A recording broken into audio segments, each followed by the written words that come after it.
Hello, and welcome to the LifeWorks podcast, where we share lessons learned from the trenches of life and business to help you achieve more, live more, and be more.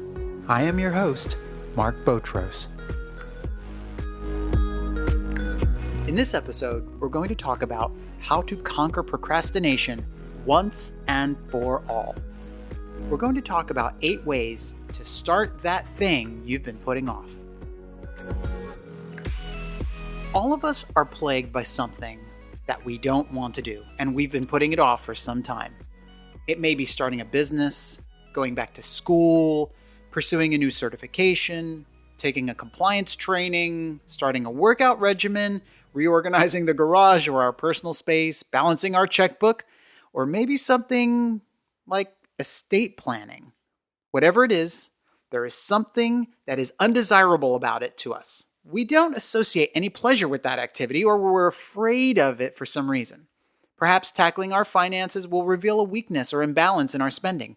Perhaps going back to school will take us away from our family and friends. Going for that new certification may suck out 6 months of our life for study and exam prep. Whatever it is, it's unsavory to us, but we also know it's important, and that's why we've been putting it off. As a recovering procrastinator myself, these are the techniques I use to personally avoid relapse. 1. Get negative leverage on yourself. Think about all the bad things, all the detractors, inconveniences, negatives, and painful outcomes that will come from not taking action on that thing. 2. Think Nike. Just do it. 3. Don't aim for perfection. Getting started is often the hardest part.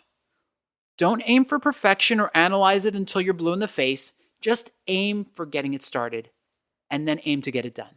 Remember, done is better than perfect. 4. The 5-minute start. Set a countdown timer for 5 minutes. Start whatever it is you've been putting off. And then when 5 minutes is up, you can either stop and reward yourself or keep going if you want and reward yourself. 5. The countdown timer. Set a timer for 20, 30, 40, or even 50 minutes and work on that thing just for that amount of time. When you're finished, you can either stop or continue with the task. In either case, though, you should reward yourself for the effort. 6. Break it up. Take that overwhelming activity and break it down into bite-sized chunks that you can handle. Smaller activities with shorter timelines are more motivating. You can't iron your whole wardrobe, but you can iron one shirt every day for 2 weeks. 7. Reward greater difficulty. When you've done something you really don't want to do, reward yourself for doing it. The bigger the challenge, the bigger the reward. And finally, number 8, get positive leverage on yourself. Think about all the positive benefits, blessings, and pleasurable outcomes that will come from taking that action. You may have noticed that I mentioned rewards a lot in that previous list. The reward needs to be something motivating, but also something that's good for you.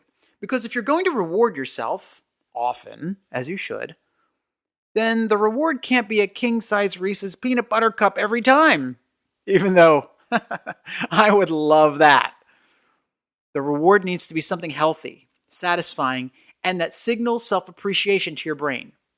It could be taking a break, going for a walk, taking 15 minutes to read a little bit of that novel you've been loving so much, listening to a song, doing a little yoga, texting a friend, or watching a short funny clip on YouTube. Whatever it is, it has to feel like a reward.